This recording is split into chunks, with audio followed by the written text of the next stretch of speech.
just to start, 10,000 foot view, we're all being told a lot of different approaches to staying healthy right now, whether it's from the president, whether it's from the CDC, whether it's from our favorite health guru. There's a lot of information going around right now.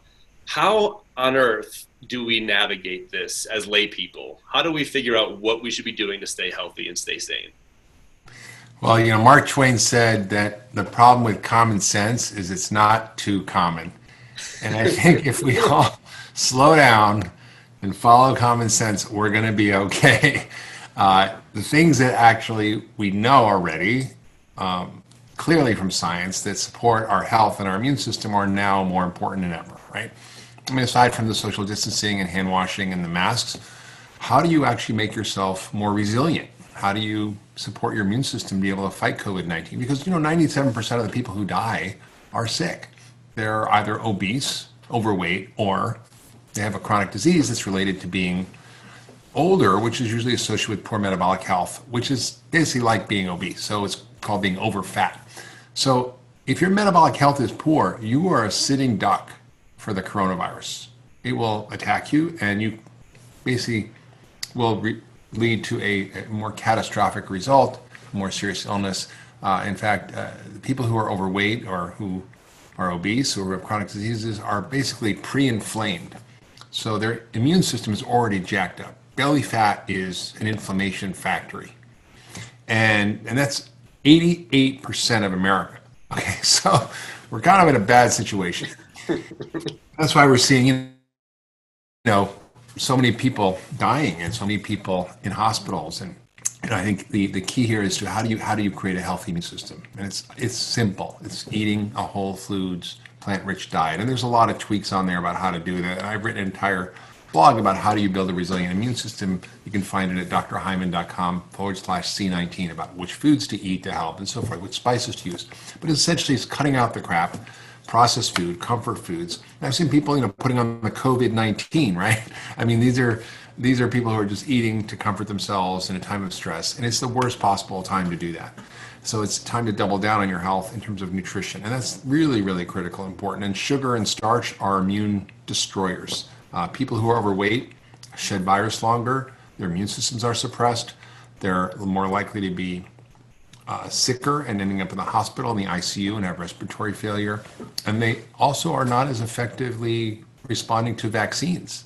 So people don't understand that if you are poor metabolic health or if you're older, you might not respond well to a vaccine. And then it's the other obvious things. Make sure you get an adequate sleep because sleep is important for immune system function. Make sure you meditate or do some form of deep, profound relaxation because that's when your stress levels go down and that helps your immune system. Make sure you exercise, not run a marathon, but do moderate exercise every day. Also helps your immune system. Take some basic supplements that help. We know that from the research that these do have impact in the risk of viral infections and the recovery from viral infections. I was speaking to one of my colleagues at Tufts, the dean of the Tufts School of Nutrition Science and Policy, who is trying to do a trial on 2,000 patients of some really key nutrients that we know may have important impact. Zinc, vitamin C, vitamin D, green tea catechins, quercetin, simple stuff that you can take without breaking the bank or taking 4,000 pills. And those are really the simple things. And the other part is stay connected because our emotional health and connecting to people we love is so important. I found a friend of mine is in town.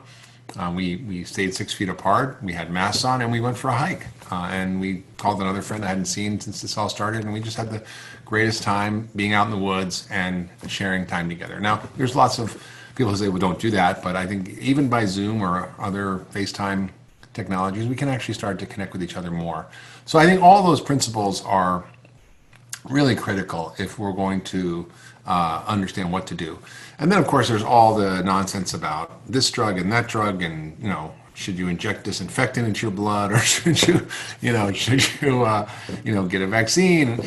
Those questions are challenging, and I think there's a lot of challenge with treating viral infections with medications. Can be done sometimes, but it's a nominal effect. The only drug that's been sort of provisionally approved is remdesivir, which didn't have any mortality benefit. I mean, it didn't save anybody's life. And it reduced the hospital stays in the ICU from 15 to 11 days, which is not really dramatic, let's say.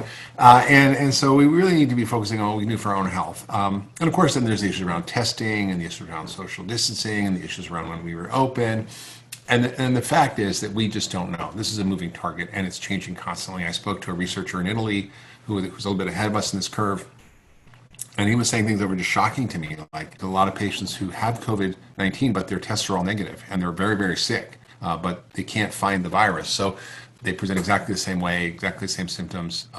But it's a moving target. So I think we're learning and we're adapting. And if anybody tells you they knows for sure anything, then just don't listen and ignore all those conspiracy theories because it's just such a distraction. And I think we need to be focused on what we can do to our health. And I think I've done a lot of thinking about this, but the fact that we are such a sick society, the fact that we come pre-inflamed, the fact that 75% of us are overweight and 42% are obese, the fact that 6 out of 10 Americans have a chronic disease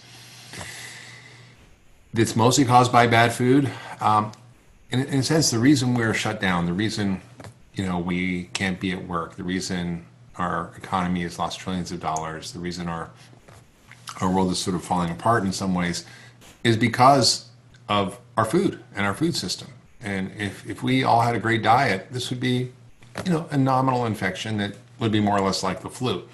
But it's not because we're all so sick and it preys on people who have poor metabolic health. So it's important to think of COVID as a diet controllable and related disease, both in terms of the macronutrient food you're eating and the quality of the food and also micronutrients. So jacking up your nutrition now is more important than ever. And every day I'm cooking up a storm with all kinds of foods that I know are going to boost my immune system. Ginger and garlic and rosemary and spices and turmeric. And I make a lot of Indian curries and just tons. I made Chinese food last night with, basically ginger and garlic and red peppers and spices. And I think, this is what we can be doing now to actually help ourselves.